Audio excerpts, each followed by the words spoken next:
रमज़ान के महीने में कहा जाता है कि शैतानों को कैद कर लिया जाता है, लेकिन कुछ शैतान ऐसे होते हैं जो रमज़ान के महीने में भी बाज नहीं आते और उनसे असल शैतान भी पनाह मांगते हैं।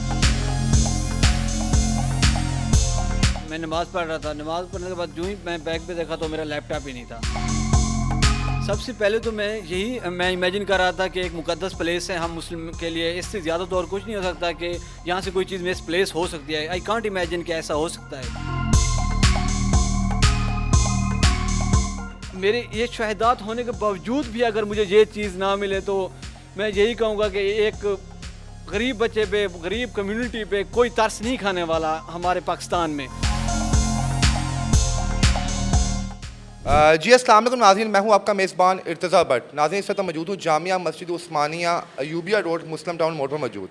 रमज़ान के महीने में कहा जाता है कि शैतानों को कैद कर लिया जाता है, लेकिन कुछ शैतान ऐसे होते हैं जो रमज़ान के महीने में भी बाज नहीं आते और उनसे असल शैतान भी पनाह मांगते हैं। मेरे साथ जो आपको इस वक्त नौजवान लड़का नज़र आ रहा है, ये PhD का स्टूडेंट है और ये मस्जिद में आया है नमाज अदा करने के लिए कि इस नीयत से कि अल्लाह अज़्ज़ व जल जनाब उसकी तमाम मुश्किलात दूर फरमाएँगे।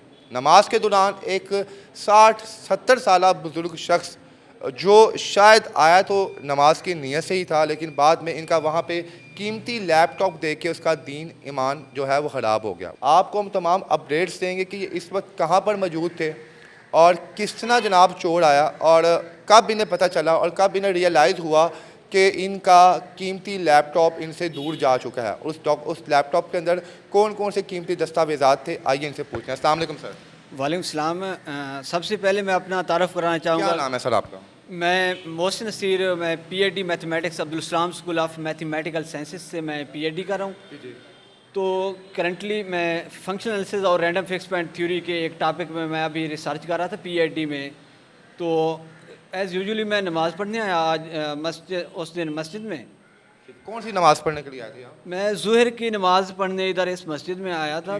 तो मैं जमात के साथ मैं नमाज में शामिल हो गया। तो मैंने साइड पे अपना लैपटॉप रख के जमात में शामिल हो गया। ठीक हो गया। तो आप उससे पहले भी यहाँ नमाज़ पढ़ने के लिए आते थे या पहली दफ़ा यहाँ पर आए थे आप? जी, पहले भी हम आते रहते हैं क्योंकि हमारी यूनिवर्सिटी बिल्कुल साथ ही है। 68B में हम उधर ही रहते हैं, तो हम इधर ही नमाज़ पढ़ते हैं, इधर भी आते रहते हैं। एज़ यूजुअल उस दिन भी मैं नमाज़ पढ़ने आ गया था। जी नाज़रीन, इस वक्त हम मस्जिद के हाते में मौजूद हैं। मस्जिद वो घर है जहाँ पे आप लोग हमेशा आते हैं, दुआ करते हैं और मस्जिद इंतज़ामिया भी इनके साथ बड़ा कोऑपरेट कर रही है। वो बाकायदा इनके साथ जो बड़े बुज़ुर्ग यहाँ पर हैं वो इनके साथ यहाँ पर जा रहे हैं और इनकी FIR का हिस्सा भी बन रहे हैं। लेकिन इस बच्चे की ज़िंदगी के बारे में आप क्या कहेंगे कि ये वो मस्जिद है? हम मस्जिद को या मदरसे को क्रिटिसाइज़ नहीं कर रहे, हम उन काली बेड़ों को बेनकाब कर रहे हैं जो इस मुआशरे का एक गंदा और घिनौना चेहरा है। ये मेरा भाई यहाँ पर आता है, ये पीछे वज़ू खाने में वज़ू करता है और ये बैक साइड पे जो वहाँ पे मस्जिद की नमाज़ अदा की जाती है वहाँ पर ये नमाज़ अदा कर रहे होते हैं। अच्छा जी, जब आपने नमाज़ अपनी मुकम्मल की उसके बाद क्या हुआ? सर, नमाज मुकम्मल करने के बाद मैंने पीछे देखा अपने बैग की तरफ, क्योंकि मुझे ये भी पता था कि मेरी ये कीमती चीज़ है। तो मैं नमाज़ पढ़ रहा था। नमाज़ पढ़ने के बाद जो ही मैं बैग पे देखा तो मेरा लैपटॉप ही नहीं था। लैपटॉप नहीं था। हाँ। उस वक्त क्या दिल में आया, क्या जज्बात थे कि इतनी कीमती चीज़ है वो भी उस जगह से चोरी हो गई कि जहाँ पर इमेजिनेशन भी नहीं हो सकती? सबसे पहले तो मैं इमेजिन कर रहा था कि एक मुक़द्दस प्लेस है हम मुस्लिम के लिए, इससे ज़्यादा तो और कुछ नहीं हो सकता कि यहाँ से कोई चीज़ मिसप्लेस हो सकती है। आई कांट इमेजिन कि ऐसा हो सकता है। बट थोड़ी देर बाद मैंने देखा कोई मिसप्लेस या किसी ने इधर उधर रख दी होगी कि सेफ लैपटॉप नहीं रखा किसी मैनेजमेंट में से।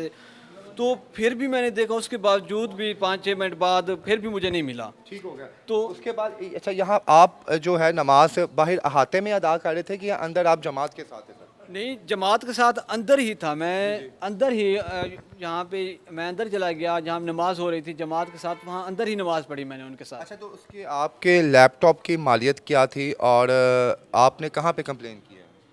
मलियत सर, जहाँ तक मलियत का है वो देखा जाए तो 2,50,000 रुपये उसकी कीमत थी। लेकिन मैं ये कहूँगा कि एक गरीब बाप का एक बेटा होने की वजह से नाते कि मैं DG खान से एक पिंड से उठ के इधर PhD मैथमेटिक्स तक पहुँचा हूँ, तो बड़ा मुश्किलात का सामना वालदैन पे भी ये बड़ी एक ग्रां कदर गुजरी है कि उनके लिए ये एक रिक्कत तारी कर देने वाला एक है कि वो बड़े इस अफसोसनाक वाक़या है उनके लिए कि आपने वो लैपटॉप खरीदा था, किस पैसे कहाँ से आपने मैनेज किए थे और कितना एक 2.5 लाख एक बड़ी अमाउंट है, एक स्टूडेंट के लिए तो बहुत बड़ी अमाउंट होती है सर वो। सर देखा जाए मेरे बाप मज़दूर हैं तो उनकी मैं कहूँगा कि उनकी सालों की मेहनतों का वो नतीजा था, जो कि उन्होंने एक बच्चे की अपनी ख्वाहिश पूरी की है कि हमारा बच्चा पढ़ के आगे जा सके, लाहौर में जाके तालीम हासिल कर रहा है, एजुकेटेड लोगों में वो जाके शामिल हो जाए, अच्छा चीज़ों को समझे सीखे, लोगों में एक अच्छी कम्युनिटी में जाए। तो वालदैन का ही उन्होंने अपनी जमा पूंजी से जमा करके मेरे लिए ये उन्होंने प्लेटफार्म ये हम मुझे दिया कि आप ये डिवाइस लें, अच्छे रिसर्च करें, अच्छे पब्लिकेशन करें, अपने इंटरनेशनल फोरम पे आप जाके अपना नाम कमाएं। इंशाल्लाह। अच्छा जी, लैपटॉप के चोरी हो जाने के बाद कितनी मुश्किलात का सामना करना पड़ा है? वो आपका उसमें कुछ डाटा भी था पर्सनल यूनिवर्सिटी से रिलेटेड कुछ? जी सर, अगर इसमें डेटा के पॉइंट ऑफ देखा जाए तो मेरी ज़िंदगी उसमें थी, क्योंकि 3 साल का जो पीएचडी का जो मैंने रिसर्च जितना भी अपना रिसर्च किया, अपनी पब्लिकेशन की, अपने आर्टिकल लिखता रहा, थीसिस लिखता रहा, और कुछ उसमें ऐसी भी थीसिस थे और इस जर्नल मैंने ऐसी वहाँ पे आर्टिकल लिखे हुए थे जो मैं ये समझने वाला था कि मैं किसी इंटरनेशनल जर्नल में पब्लिश करूँगा, ताकि एक अच्छी हमारी रिसर्च कम्युनिटी देखेगी कि एक पीएचडी स्कॉलर, एक active field, random fix point theory, एक न्यू इमर्जिंग ट्रेंड जो चल रहा है आजकल हमारे फंक्शनल एनालिसिस के ब्रांच में, मैथमेटिक्स के, कि एक एक्टिव बच्चा, एक गरीब बच्चा हो के ये इस प्लेटफार्म पे एक फील्ड को इमर्जिंग ट्रेंड पे लेके आया है। तो मेरी ये ख्वाहिश थी, लेकिन मुझे ये नहीं पता था कि मेरी सालों की 3 साल मेहनत ये ज़ाया होने वाली है। तो अब आपने एफआईआर करवाई है, पुलिस की जाने से कोई पॉजिटिव रिस्पॉन्स आ रहा है सर?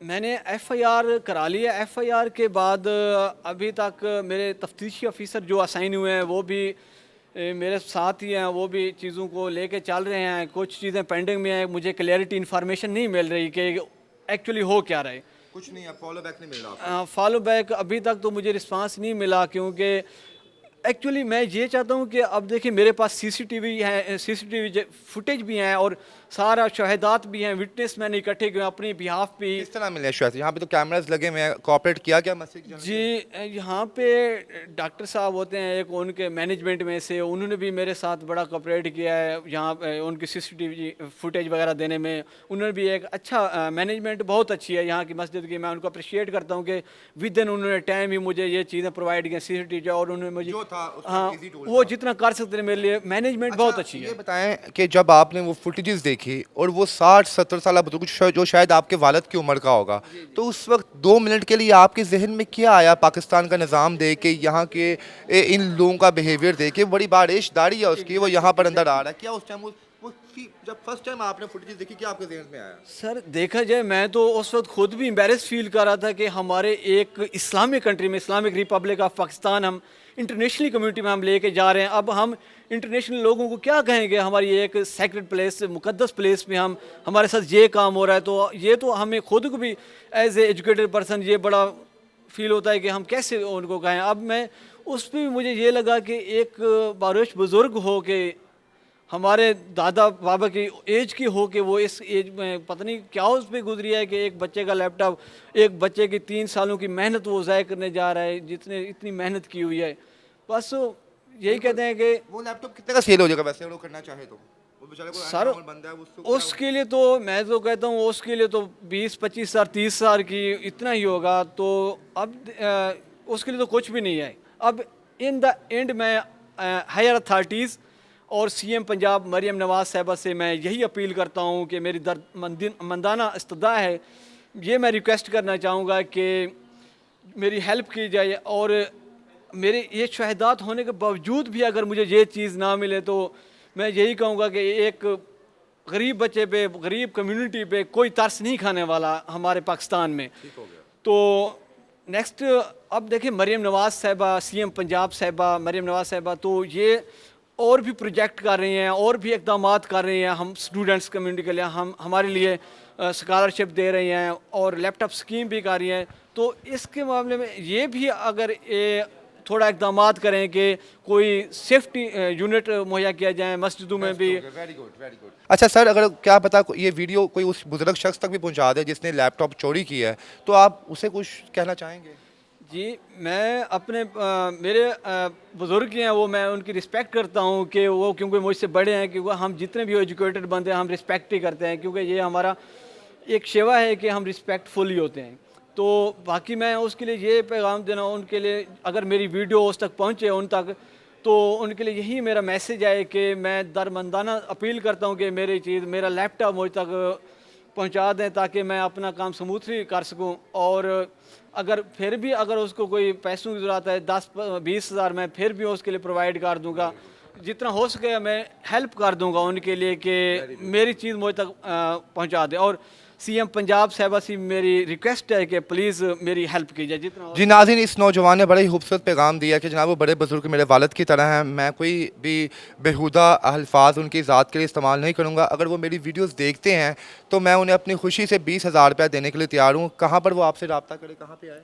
सर जहाँ भी है मैं अवेलेबल हूँ, 68 बी न्यू मुस्लिम टाउन में जब भी आए, इधर मस्जिद ही आ जाए तब भी मैं उसकी हेल्प करने के लिए मैं अवेलेबल हूँ। Thank you so much. जी नाज़रीन, आपको उनकी कहानी कैसे लगी? और जब भी आप मस्जिद में नमाज़ पढ़ने के लिए आएँ, मस्जिद में जाएँ, मंदिर में जाएँ, किसी भी जगह पे जाएँ, तो आप अपनी चीज़ों की खुद हिफाजत फरमाएँ, क्योंकि यहाँ पर लोग मस्जिद में नमाज की नीयत से तो आते हैं, लेकिन बहुत से लोग यहाँ पर नमाज़ पढ़ने नहीं आते, वो यहाँ पे कोई ना कोई चीज़ें चुराने के लिए आते हैं। इसलिए अपनी हिफाजत आप खुद करें। इसके साथ ही इजाज़त दें। अल्लाह हाफ़िज़।